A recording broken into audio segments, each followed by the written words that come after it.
Loneliness is on the rise in the West, and studies are telling us that experiencing it long-term is dangerous, raising our risk of early death. But most surprising among these studies is the finding that 60% of lonely people are married. Hey, I thought marriage was supposed to cure loneliness. Well, to help us unpack this, Lydia Brownback is here with her book, Finding God in My Loneliness. Hi, Lydia. Hi. Thanks for joining us today. Great to be here. Okay, so, movies, books, they all tell us that when we find our one true love, we will be happy forever. That's when the credits roll and everything's great. How come married people are lonely? Well, it's true, isn't it? And we grow up thinking that marriage is going to solve our problems. We're taught that. We hear it in church. Society builds. Hollywood says that. And in reality, everyone's lonely, including married people. And the loneliest women I know are not single women like you and me. They are women in a difficult marriage. And I think this is why. One, the expectation. They thought it was going to solve all their problems. So they get married, and when they realize it doesn't, they are afraid to talk about it. They're afraid to admit it to themselves, because then what do? And they also feel they can't discuss it with a friend or with someone, anyone close in their lives, because it feels like a betrayal of their husband. And nothing's really wrong with the marriage, but it just wasn't all they thought it was going to be. But because there is no way out. They're in it, they're there, and it's kind of this sort of nebulous, what's wrong here? But they can't put their finger on a particular thing. They're just lonely. And that's because the man, the husband, was never meant to be all that she thought. And the same goes the other way around. A wife is never going to be everything that the husband has been expecting either. So we put a spouse in the place of the Lord. And if we do that, we are not going to have happy marriages. We're going to be very lonely in marriage, because our spouse was never intended to fill the role only Jesus fills. I think it's very surprising, because you think, okay, I understand that if you have an unhappy marriage, or like lots of marriages go through unhappy phases. Yeah. So a lot of people in an unhappy phase don't realize, and I see this on the show all the time, we get stories like this, where a lot of times if you just stick it out, you go to counseling, you trust God, you work stuff through, there are happy phases in your future, right? You got to go through the unhappy stuff. So I understand, an unhappy marriage, you're lonely. But you're saying, even if you have the most amazing spouse on earth, he still or she still cannot fill that void of loneliness. Right, and I think it comes down to expectations. What did you think marriage was going to do? Did you think it was going to be happily ever after? Did you think this did you realize you were marrying a sinner? Someone who struggles with selfishness, times where he or she just wants to be all alone and doesn't want to have to communicate and talk, or who has problems of his own and just can't be there to meet yours every second. And what did we picture? I think that's one of the things I want to say to these wives. What did you picture?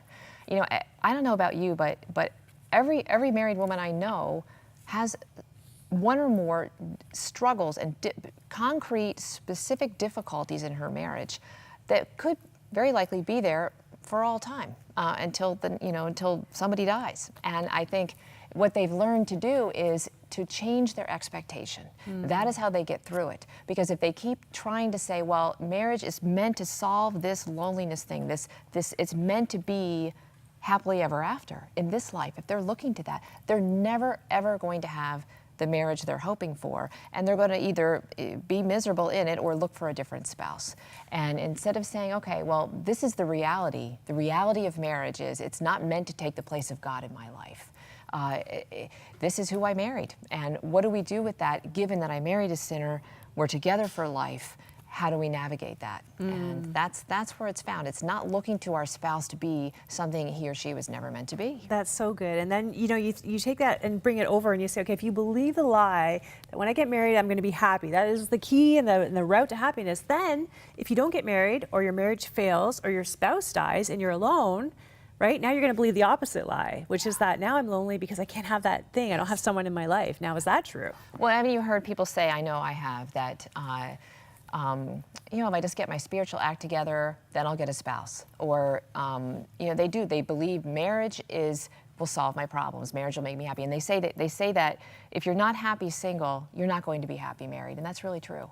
Because in either case, you're looking to marriage to solve your problems, whether you're single and want to get into it, or whether you're into it and it hasn't measured up to what you thought it was going to be. It's making an idol of marriage.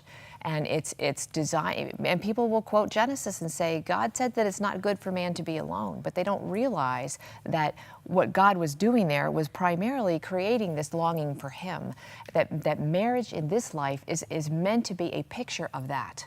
And it's God's provision in this life, in a fallen world, in the world he created, to picture him, but also to solve man's loneliness in a temporary way. But because we're broken, sinful people, it isn't going to be all that it could be, that God is going to be for us. But single people, I do know they think that marriage will make them happy. But if they're not happy single, they won't be happy married.